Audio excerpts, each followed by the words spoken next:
Então eu vou ler 1 Reis, capítulo 19, versículo de 1 a 18. Vamos lembrar essa história. Diz assim: o rei Acabe contou a sua esposa Jezabel tudo o que Elias havia feito e como havia matado à espada todos os profetas do Deus Baal. Aí ela mandou um mensageiro a Elias com o seguinte recado: que os deuses me matem, se até amanhã, a esta hora, eu não fizer com você o mesmo que você fez com os profetas. Elias ficou com medo e, para salvar a vida, fugiu com o seu ajudante para a cidade de Berseba, que ficava na região de Judá. Deixou ali o seu ajudante e foi para o deserto, andando o dia inteiro. Aí parou, sentou-se à sombra de uma árvore e teve vontade de morrer. Então orou assim: já chega, ó Senhor Deus, acaba agora com a minha vida. Eu sou um fracasso, como foram os meus antepassados. Elias se deitou debaixo da árvore e caiu no sono. De repente, um anjo tocou nele e disse: levante-se e coma. Elias olhou em volta e viu perto de sua cabeça um pão assado nas pedras e uma jarra de água. Ele comeu e bebeu e dormiu de novo. O anjo do Senhor Deus voltou, tocou nele pela segunda vez, dizendo: levante-se e come, senão você não aguentará a viagem. Elias se levantou, comeu e bebeu, e a comida lhe deu força bastante para andar 40 dias e 40 noites até o Sinai, o monte sagrado. Ali ele entrou numa caverna para passar a noite, e de repente o Senhor Deus lhe perguntou: o que você está fazendo aqui, Elias? Ele respondeu: ó Senhor Deus Todo-Poderoso, eu sempre tenho servido a Ti e só a Ti, mas o povo de Israel quebrou a sua aliança contigo, derrubou os seus altares e matou todos os teus profetas. Eu sou o único que sobrou e eles estão querendo me matar. O Senhor Deus disse: saia e vai ficar adiante de mim no alto monte. Então o Senhor passou por ali e mandou um vento muito forte que rachou os morros e quebrou as rochas em pedaços, mas o Senhor não estava no vento. Quando o vento parou de soprar, veio um terremoto, porém o Senhor não estava no terremoto. Depois do terremoto veio o fogo, mas o Senhor também não estava no fogo. E depois do fogo veio um sussurro calmo e suave.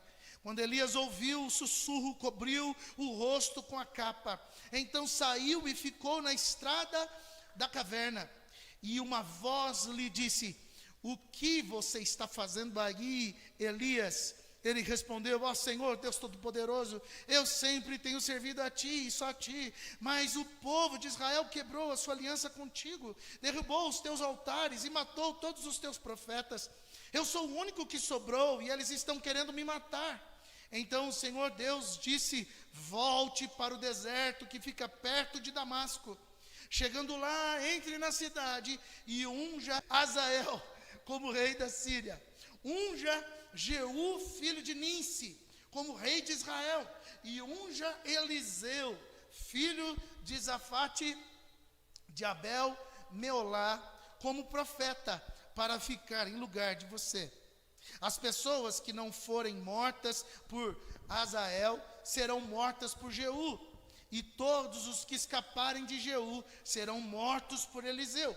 Mas eu deixarei 7.000 pessoas vivas em Israel, isto é, todos aqueles que não adoraram o Deus Baal e não beijaram a sua imagem. Ai, ai, eu já li esse texto algumas vezes e eu me lembro que quando eu comecei a pregar, há muito tempo atrás, eu trouxe essa mensagem, era uma das minhas primeiras mensagens. E eu não fazia dimensão da profundidade deste texto no decorrer da minha vida. O quanto que cada vez que eu leio, mais eu me identifico nele.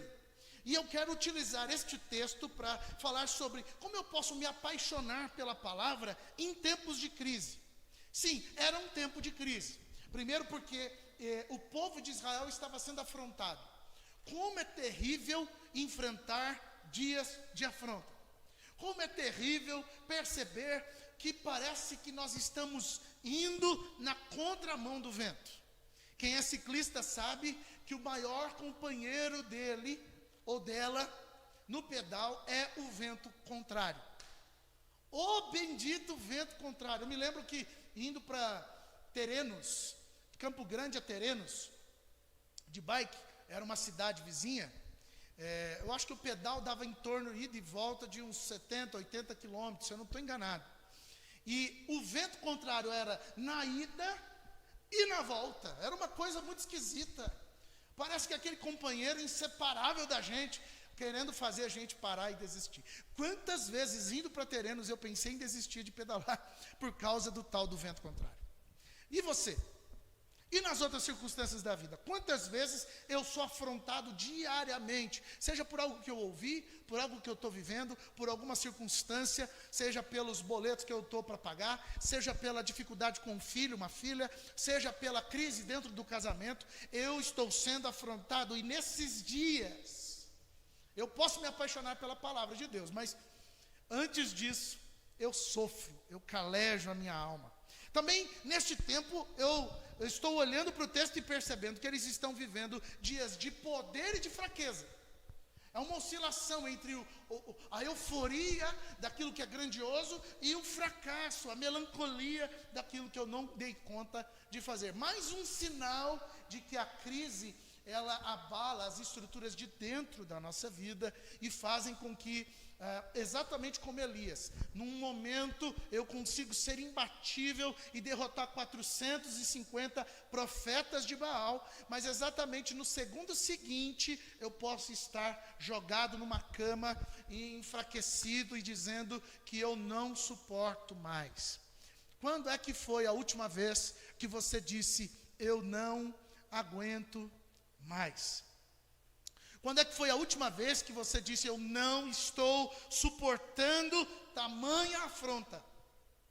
Pode reparar que logo próximo deste período, você viveu grandes conquistas. Você viveu grandes maravilhas. É muito provável que depois de uma grande bênção, venha uma grande queda, venha uma grande descarga emocional. E eu e você estamos olhando para o texto de Elias e percebendo que ele viveu isso. Ele derrota os profetas, de repente, ele já se vê amedrontado por causa de um bilhete. Né? E você vai olhar que neste ambiente, os dias também se tornam de incredulidade. Você reparou que a mulher, a Jezabel, disse assim, olha, que os deuses me destruam, me matem, se amanhã. O que é amanhã, gente? O dia seguinte. Amanhã, nesse mesmo horário, eu não te tenha feito exatamente o que você fez com os profetas de Baal. Esse foi o recado que aquela mulher deu para chegar até Elias e ele se sentir enfraquecido. Mas o mesmo texto diz que ele andou por um caminho, ele deitou, dormiu, acordou, comeu, bebeu, depois voltou a comer, beber. E diz o texto que ele andou quantos dias até? 40 dias. O que significa isso? Que se ele andou 40 dias e 40 noites, aquele bilhetinho já furou. Então os deuses já tinham que consumir Jezabel. Porque se no dia seguinte, naquela hora, era para ele estar morto, ele estava durando muito mais do que aquele dia. Então, observa que o fracasso aí não é simplesmente o boleto. Não é simplesmente a circunstância, não é simplesmente aquilo que eu estou vivendo naquele momento. Aquilo tudo que eu estou percebendo, na verdade é só um gatilho para a alma se enfraquecer. Na verdade é só um start para ser o último pingo, para transbordar tudo, sabe? É a gota d'água, é o que faltava para a gente estragar com tudo, para a gente desistir de tudo. Então o bilhete não é real. Talvez eu e você estejamos diante de uma grande afronta e dias de enfraquecimento e de força, e você talvez esteja pensando como Elias, ou eu esteja pensando como Elias, olha, eu não vou dar conta, eu não suporto mais, eu não vou conseguir vencer, eu não vou conseguir chegar lá. E este bilhete, este pensamento tem feito com que a gente passe longos dias sem perceber que ele não se cumpriu. É só uma intimidação, é só uma palavra que foi jogada ao vento. Em tempos de crise, não dê espaço às palavras contrárias, porque elas podem servir de gatilho para anunciar a você que existe algo muito maior e muito mais tenso dentro do seu coração, ferindo você. Então, é melhor com que você, no tempo de crise, já se aproprie da palavra de Deus, do que permitir que o gatilho te sinalize que você não suporta mais. Porque é neste tempo do gatilho que vem o pensamento de morte. Observa o que o texto falou, que ele estava com vontade de morrer. O pensamento de morte, uma vez consumado, pode gerar o pensamento suicida. E o pensamento suicida, uma vez gerado, pode consumar a morte. E a gente está aí brincando com a nossa alma e não tratando ela como ela deveria tratar, e nós vamos sendo sobrecarregados, colocamos pesos sem medida sobre os nossos ombros, e nós queremos dar certo com tudo isso. Na verdade, nós não vamos dar certo. Nós vamos dar espaço ao bilhetinho furado. Nós vamos dar espaço às mentiras de Satanás. Nós vamos ser sucumbidos pelas palavras contrárias. Mas o texto está dizendo que além do gatilho que esse homem acabou tendo, a nossa alma e a alma dele estava sendo percebida num caminho sem rumo. Ele passa a caminhar por um dia sem saber que rumo que ele está indo. Sabe aquele ambiente onde você está esgotado e você faz por fazer? Você naquele momento empurrado por qualquer circunstância. Você não se deixa mais ser intencional positivamente. Você anda porque você está sem rumo. Você está sem percepção. Então você faz. E na verdade você não faz nada. Você está no mesmo tempo, no mesmo lugar. É este ambiente que Elias está sendo afrontado, o gatilho acionando a depressão no coração dele, e ele está caminhando sem rumo. E ele deve parar para se reabastecer. A nossa alma, ela tem um gatilho para nos provar a necessidade de reabastecimento. Se eu não me preocupo com ela e não reabasteço ela, ela mostra, ela sinaliza com alguma enfermidade, com alguma dor, com alguma coisa que não resolve, com alguma coisa externa que ela se apropria para mostrar para você que é hora de desligar. Até o celular, quando você vai fuçar nas configurações dele, você encontra um ícone para refrigerar o celular. Deixá-lo mais frio a sua temperatura. Até o computador, carros, avião, tudo quanto é tipo de motor. Um dia queimou o meu ventilador e eu já estava aqui em Botucatu, logo que a gente chegou, né? A gente estranhou que aqui disseram que era frio e estava um calor demais, e a gente usou aquele ventilador acima da média. E o ventilador parou de funcionar, queimou o motor. E a gente levou para arrumar, o cara falou assim, é porque vocês usaram demais. Então, quando eu uso demais a minha alma de maneira equivocada, ela vai esgotar-se, ela vai clamar por socorro, e eu vou precisar gastar tempo para comer, eu vou necessitar de tempo para dormir. A nossa alma também, ela tende a ter a noção do isolamento e da solidão. Observa que o texto diz que Elias, ele pegou o seu tempo de reclusão e assumiu que aquilo estava gostosinho para ele. Estava melhor do que estar em afronta contra os profetas de Baal. Ele começou a murmurar, reclamar, mas ele queria ficar sozinho. Por quê? Porque ele foi com o seu menino, o seu moço, o seu assessor, foi com ele, e aí chegou na cidade e ele falou, fica aí, querido, eu preciso ficar sozinho. Sabe, tem muito tempo que a nossa alma está gemendo e ela tende a se isolar.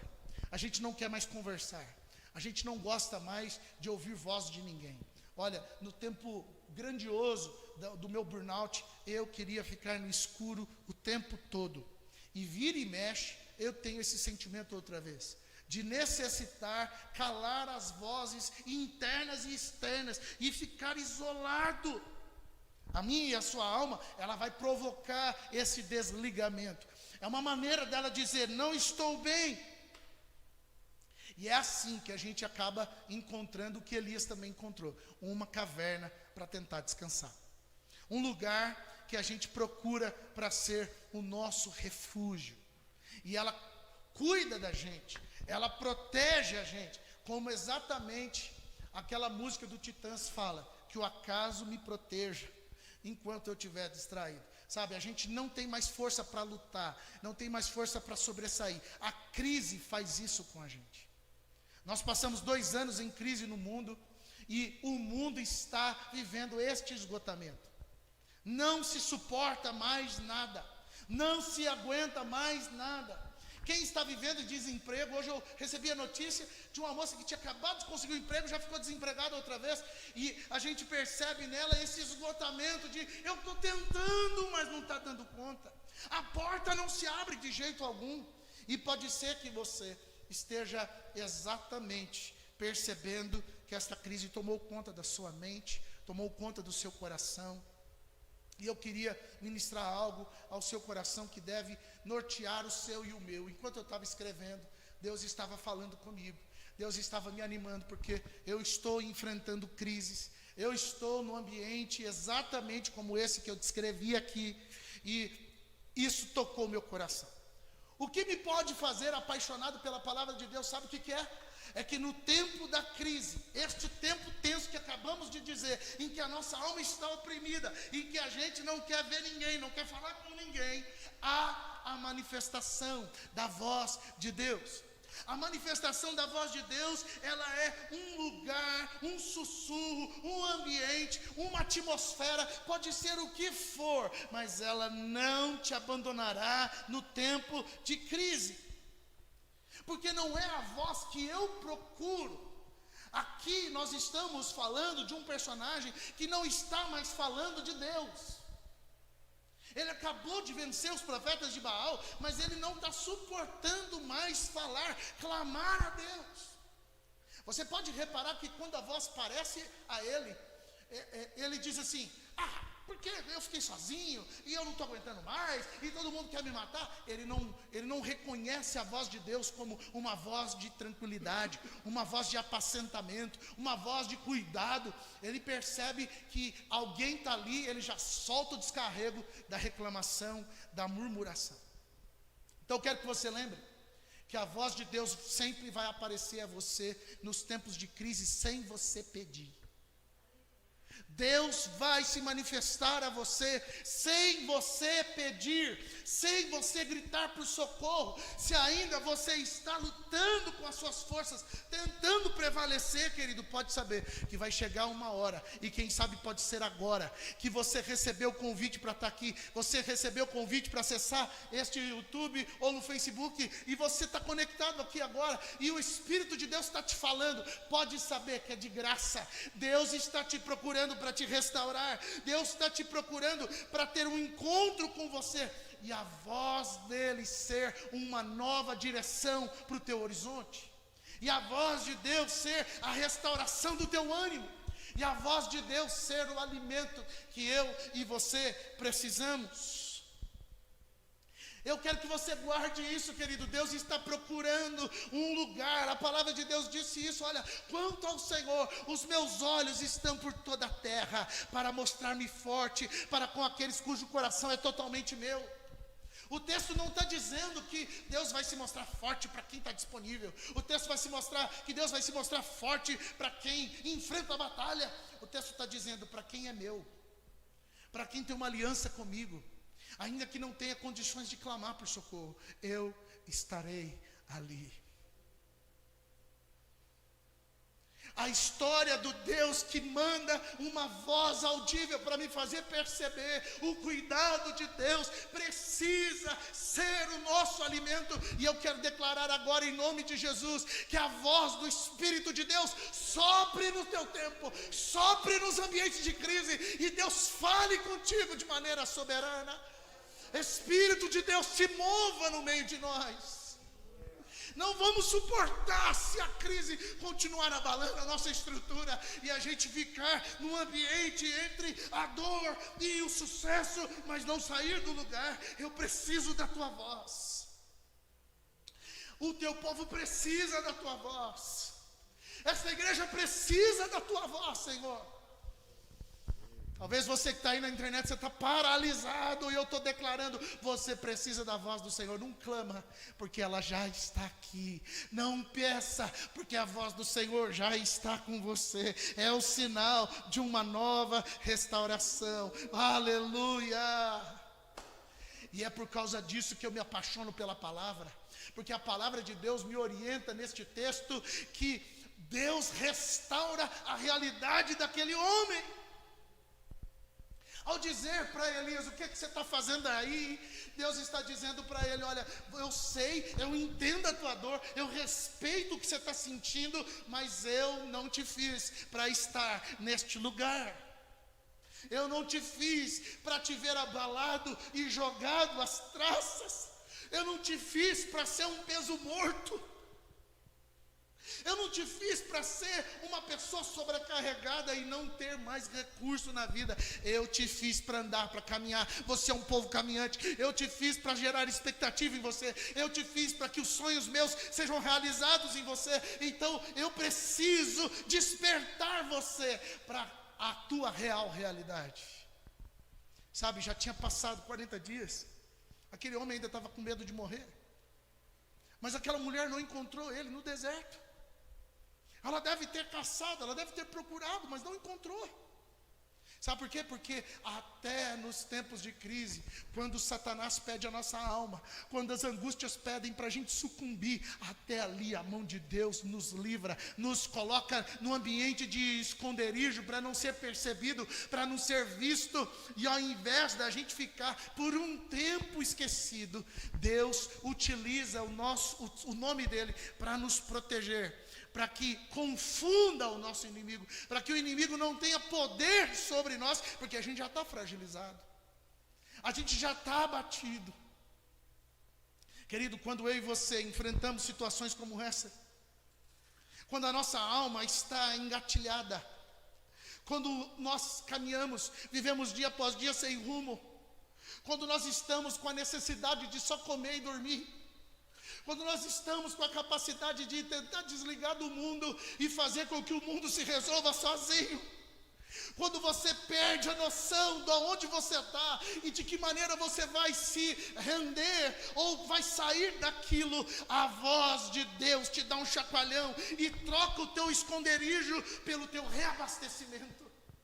Troca o teu lugar esquecido para um lugar de pleno acolhimento. A caverna, que era um lugar onde ele tinha escolhido para dormir um tempo. Sei lá por quanto tempo ele ficaria ali dormindo, hibernado. Deus não só coloca sobre ele a sua voz para falar, como reanima, reabastece. Eu quero declarar em nome de Jesus, toda vez que você se vincular à palavra de Deus, ela vai te colocar de pé. Ela vai te dar força onde você não tem. Queridos, eu não sei se você acredita nisso, mas eu tive um dia muito bad, muito ruim. Eu disse, Senhor, salva minha alma, salva meu ambiente, porque é um ambiente de incredulidade, é um ambiente de insatisfação, é um ambiente onde eu estou amargo, onde eu não consigo sair do lugar.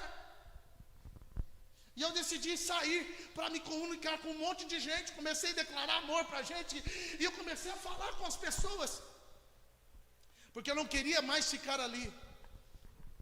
E ao ligar para aquele pastor, a chama começou a arder no nosso coração, porque a gente sentiu a dor que ele estava sentindo, mas ele também disse de muitas coisas que Deus estava fazendo a partir daquela dor. E eu me lembrei que Deus nunca me abandonou no tempo das crises.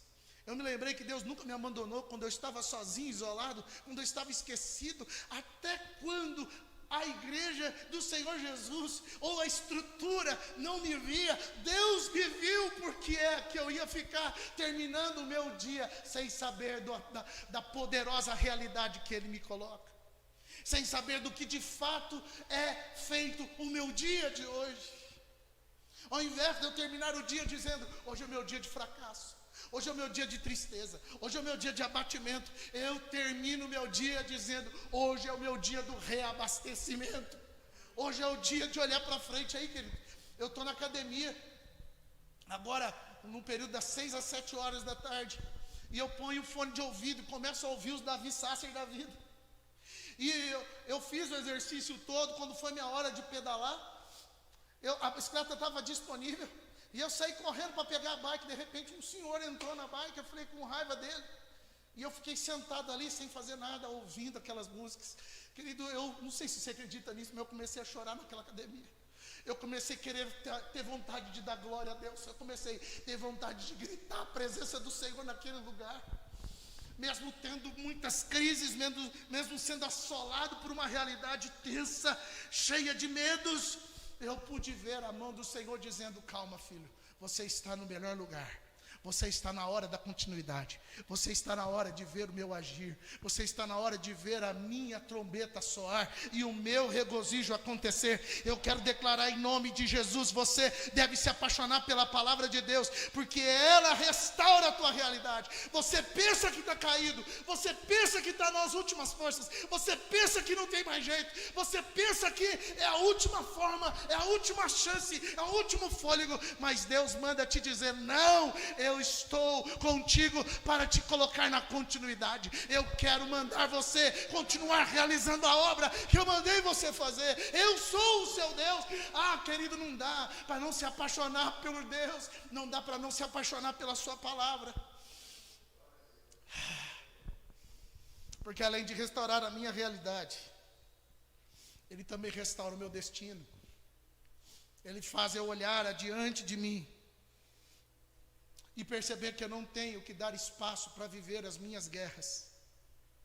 As minhas guerras internas provam do meu fracasso. Elas experimentam da minha impotência. Elas dizem para mim 24 horas que eu não vou dar conta. Então eu não devo lutar esta batalha, porque esta batalha já foi conquistada por Jesus na cruz.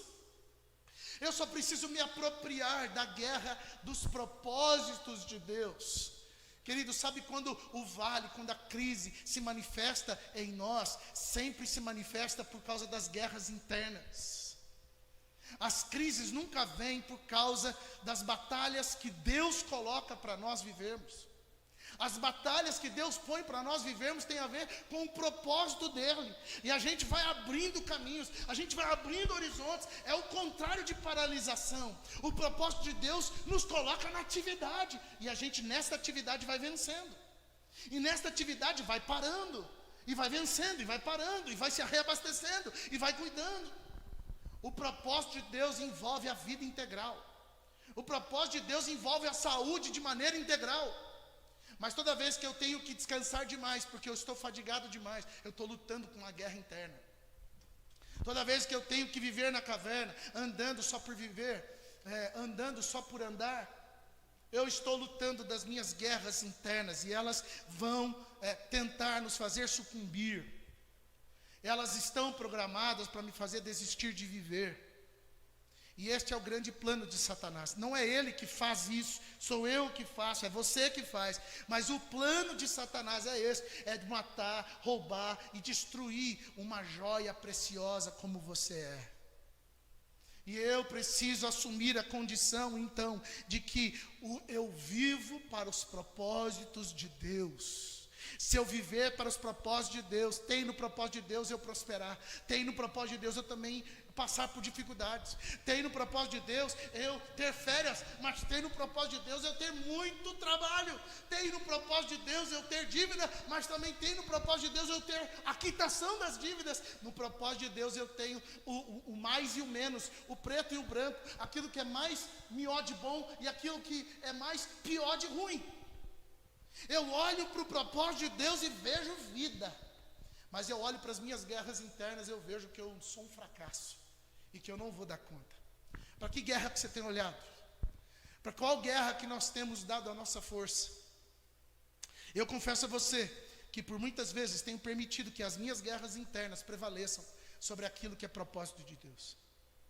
E quando eu me animo, quando eu me reanimo, eu sei que é Deus me colocando de volta naquilo que Ele sonhou para mim, naquilo que Ele disse que eu tenho que fazer. É por isso que eu não faço disso uma coreografia. Eu não sou o que a Bíblia diz que eu sou, eu não tenho o que a Bíblia diz que eu tenho, eu não posso o que a Bíblia diz que eu posso só para ser uma liturgia do culto. Eu quero aprender a me reanimar pelas Escrituras e vencer o caos no nome de Jesus.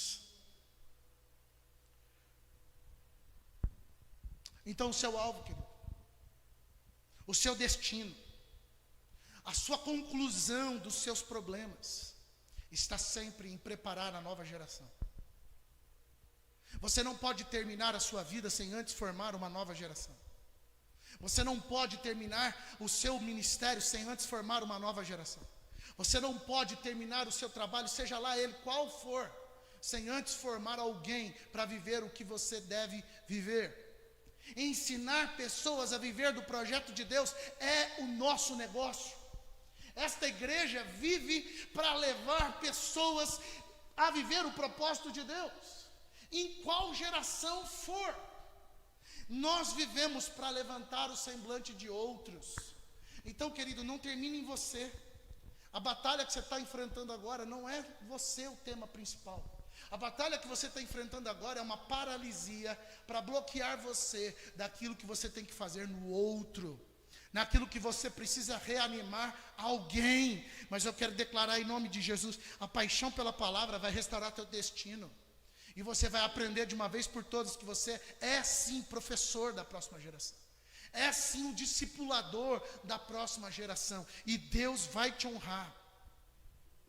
Então, abra os seus olhos. Abra o seu horizonte. Porque Deus manda te dizer, ainda tem gente que não se dobrou. Ainda tem gente que não se rendeu. Ainda tem gente que não abriu mão de Deus, exatamente como você está lutando para fazer. Talvez você está dizendo para você mesmo, eu estou sozinho. Não, não está. Abra seus olhos e você vai ver que tem gente ao teu redor. Quando Deus começou a enlouquecer meu coração com essa coisa da paixão por pessoas, eu comecei a achar que aquilo era só meu. E eu comecei a diminuir aquilo, porque onde já se viu Deus me tornar um subversivo? Não é? O que está acontecendo comigo? E eu comecei a entrar em crise, porque eu não era mais aquele pastor comportadinho. Eu não usava mais aquele terninho e gravata para poder agradar todo mundo. Eu já era uma pessoa esquisita e eu estava incomodado com aquilo. Mas quando eu abri meus olhos, eu percebi amigos meus que estavam lutando a mesma batalha que eu. E eu pude entender, eu não estou sozinho. Você não foi feito para andar sozinho. A palavra de Deus é boa para se apaixonar por ela, porque ela vai ensinar você a se relacionar outra vez. Pastor, mas foi nas relações que eu me machuquei, eu sei. Aquilo que Deus fez se estragou, é verdade. Aquilo que Deus estabeleceu se tornou o nosso calcanhar de Aquiles, se transformou naquilo que é o nosso maior peso, é lidar com gente. Muitas pessoas não querem mais cuidar de gente, lidar com gente. Tamanha é a frustração, tamanha é o luto de ter confiado tanto em pessoas e ter se frustrado tanto com elas. Mas eu quero te dizer uma coisa, tudo isso acontece por causa das obras da carne. Tudo isso acontece porque o ser humano é mau. Nós lemos em Romanos 7 que a gente quer fazer o bem, mas o que a gente faz é mal. A gente quer cooperar com as coisas, mas o que a gente acaba fazendo é destruir essas coisas. Então, querido, não desista do propósito de viver em relacionamento, porque você vive na carne, porque o outro vive na carne. Se você andar no Espírito, a Bíblia diz que você não vai mais satisfazer os desejos da carne. Sabe o que isso significa? Que o bem vai vencer o mal. Sabe o que acontece na igreja às vezes? A gente se cala por causa do fulano que fala mal, do fulano que algema, que maltrata, que xinga, que briga. Aquele que fala mais alto ganha sempre as discussões. E a gente vai ficando acuado. A gente prefere sair do trabalho, sair da igreja, sair do ministério. A gente prefere ficar calado para não entrar em embate. Querido, deixa eu te falar uma coisa. Não é o mal que tem que prevalecer. Quem tem que falar mais alto na igreja não é o mal. Não é o poder da intimidação. Quem tem que falar mais alto na igreja é o poder do Espírito de Deus, que traz bondade, que traz mansidão, domínio próprio, temperança, que faz as relações serem equilibradas. Então, ao invés de você se acuar, vá para frente, vai para a linha de frente. Você está diante de uma situação na tua família, não fique acuadinho, se posicione, se decida. O teu destino está sendo alterado hoje, está sendo revelado agora. Ao invés de você morrer, ao invés de você se entregar, Deus tem muito ainda para cumprir em você e através de você. E eu quero ouvir tuas histórias. Eu quero saber o que Deus fará. E eu vou estar sentado na primeira fileira te aplaudindo, dizendo: você se tornou exatamente aquilo que Deus queria que você se tornasse. Mas vamos combinar? Torce por mim também. Eu também quero vencer a minha guerra. Eu também quero vencer a minha luta. E quero declarar em nome de Jesus: eu estou debaixo da autoridade, do poder e do sangue do Cordeiro. E Ele me visitou hoje para me colocar de pé num novo horizonte, para eu voltar ativa outra vez e acreditar outra vez. E olha, quantas vezes for necessário, Deus assim fará. Deus não vai desistir de você. Deus não vai desistir de emplacar o propósito dele na sua vida. Então eu quero convidar você a fechar seus olhos. E você também não desistir de Deus. Nesta noite é uma noite de restauração. É uma noite de você se realinhar, reposicionar. Deus está com você. Deus está falando com você. E a voz dele tem sido a voz de acolhimento. A voz de Deus tem sido a voz da restituição. Você está perdido? Você não sabe o que fazer? Você está sem perspectiva? Você está andando só por viver? Deus está restaurando o teu horizonte. Você vai perceber Deus na tua caverna. E ao invés de eu e você desistirmos, sofrermos, nos abalarmos, aquele momento será de refrigério. Aquele momento será de refrigério. Bendito seja o nome de Jesus.